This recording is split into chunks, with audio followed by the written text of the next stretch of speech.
Letting your dog interact with random and strange dogs and people on the walk is ruining your relationship with the dog. You are putting massive amounts of value on the environment, and you now are not holding that value for yourself. So if we want our dogs to listen to us, we need to build the value. And in this video, I will show you the proper way to socialize your dog. I'm going to pack it with as much value as I can. Here's the big one right here. Feed the meals on the walk. All right. If your dog is too interested in other dogs and people, we need to build our value. How do we do that? The easiest, best, quickest answer is start feeding the meals on the walk. Killing two birds with one stone. We're feeding their meal time, and we're also taking them for a walk. All right. So you combine them, and now you're training your dog, right? You're building your value. When they see a dog in the environment, get them to pay attention to you because you have the food. A lot of past clients would say, my dog isn't food motivated. Yes, they are. They are a dog. Your dog is food motivated. It's just not hungry, right? There's a big difference. When you go on the walk and they are hungry, they are not going to care about those dogs and people anymore. They're going to pay attention to you because you have the food. You are offering food to your dog. You're not feeding your dog. If you take them on a walk in the first day and here's your food, Fluffy, here's your food, there's the kibble, and they're not eating it, they're not hungry enough. You're not starving the dog. They don't want to eat, right? They'd rather be on the walk and go towards the environment, strange dogs, people, and not pay attention to you. All right, we need to start building value to the dog. Socialization issue.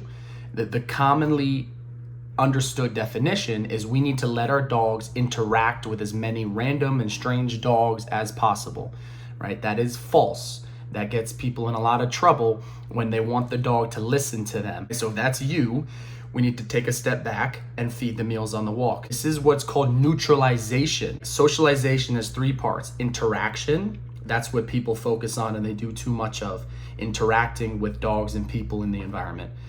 Familiarization, getting your dog comfortable with new environments, sand, snow, woods. That would be all familiarization.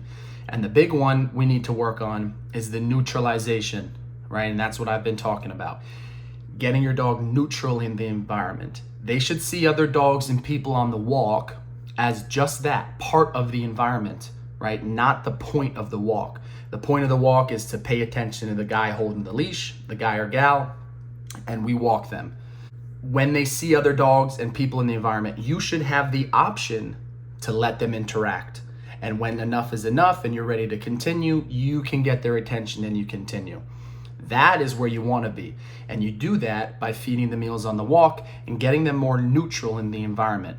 All right, if you already messed this up, not a problem, right? This is how you fix that. We feed them on the walk, right? We become valuable because now they don't care about the environment and we have the food. If your dog is pulling towards another dog, it is disruptive. Maybe that dog doesn't like other dogs, and now your dog is triggering them, right? Not necessarily your problem or your fault. Our dogs need to behave in public. We need to have, hey, you need to communicate with the owner. Hey, can we meet? Yes, they're friendly. But if your dog is making the decision, so we need to take control of that situation by building our value.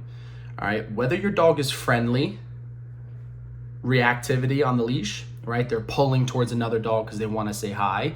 Or your dog is not friendly. They're pulling towards the other dog because they're scared of them. In both situations, your dog is reactive on the leash. It doesn't matter which side it's coming from. It is a disruptive behavior where they're blowing you off and you have no control over your dog. Feed the meals on the walk.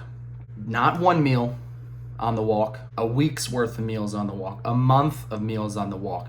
Every time they see something in the environment, if you say their name and feed them, they are now going to start paying attention to you when they see things in the environment. They're going to look to you for guidance. They're going to look to you to see if you have something for them, a reward, right? They're going to look to you to listen, all right? And that is the objective here.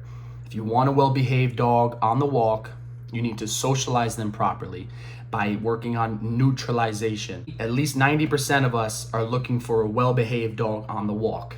So we need to focus on neutralization to the environment. The closer you get to that distraction, the harder it will be for the dog to pay attention to you. Okay, so if we're feeding the meals on the walk and your dog is very reactive, super excited to see other dogs and people, get farther away, right? They see the dog over here, you're all the way over here. They see them, call your dog's name, right? Get their attention farther away. As they get better at it, you can get closer and closer until the dog's in the middle of an interaction. You say your dog's name, boom, they come right off that interaction to interact with you because you have more value. Work on that. If this helped you in any way, my only ask here, just share it, get this video out there and help some dog parents.